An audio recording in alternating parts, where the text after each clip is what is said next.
Hello everyone, welcome back to IMH Language School. This is Pooh.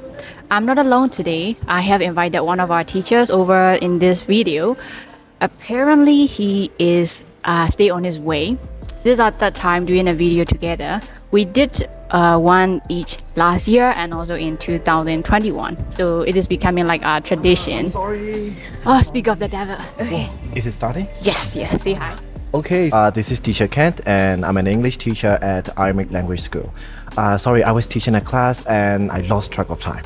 Oh, is it TOEIC or General English class? Well, it's a general English class and I teach TOEIC mostly on the weekends.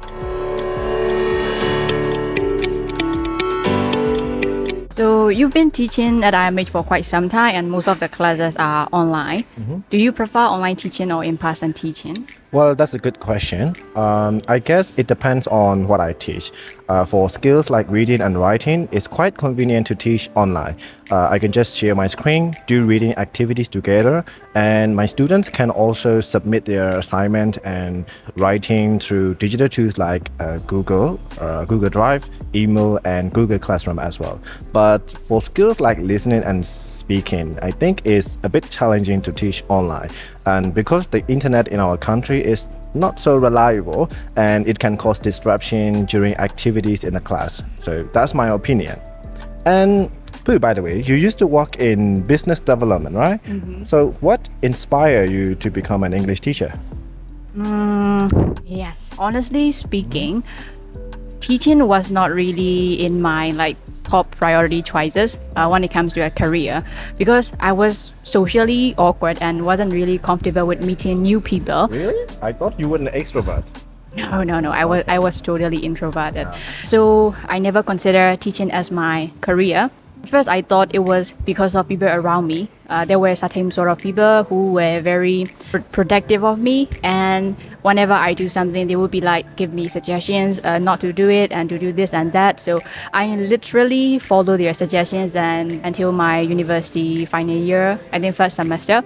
After some time, I thought I should give myself a chance to get out of my comfort zone and try things that I wasn't comfortable with, like attending social event or joining a club or doing some sort of activities or leading things on my own. Yeah, I saw you do that on your social media. Yes. So at that time, I realized I wasn't bad at all and I was actually good at it. So it was the same with teaching. So about my previous career, I was in a business development team. It was a full-time job, but due to coronavirus cases, I was on a break so many times, and during COVID second wave, I thought I should try something else because this can be happening forever. So yes, I applied for different jobs, and then I was hired as an ELSA teacher, so which is also relevant to the degree that I graduated. So I started teaching. I was really immersed with lesson planning, interacting with students, and also teaching. And so even though this is not my dream job, I love teaching, sharing what I know and contributing maybe what I can to the society as a teacher. Well, teaching is hard, right? Yes. Did you have any challenge when you started working as a teacher? Yeah, let me think. Well, there is my favorite character, Ted Mosby, and he's from my favorite TV show, How I Met Your Mother. When Ted started working as a professor at a university, he even forgot the spelling of the word professor. He wasn't sure if the professor was spelling one F or two F, right? So I was like him, you know. When I first started teaching, I got confused about spelling of words, even the basic and easy ones. So yeah, I was pretty nervous. Oh, how did you overcome that? Well, of practice, of course, right? I have to prepare and practice and rehearse before the class starts. After all, practice builds up confidence, right? And another thing is that being honest with my student is also a key.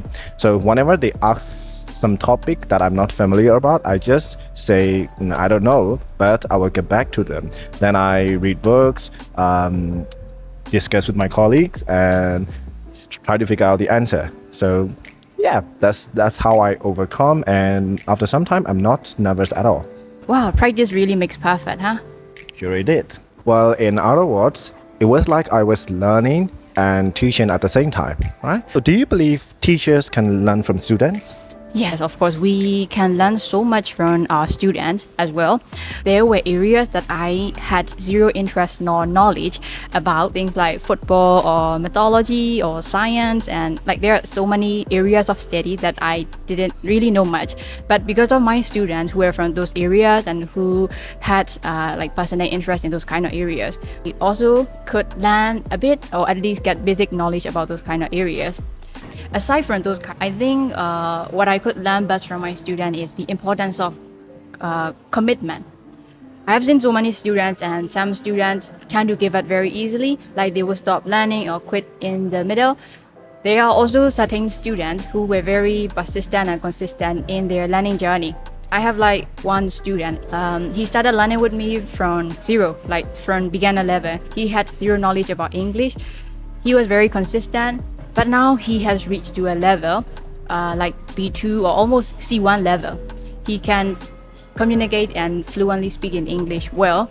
Like looking at those kind of examples, I think students can always remind us that having commitment to whatever we are doing is the most important key if we want to achieve better things or maybe greater things in life.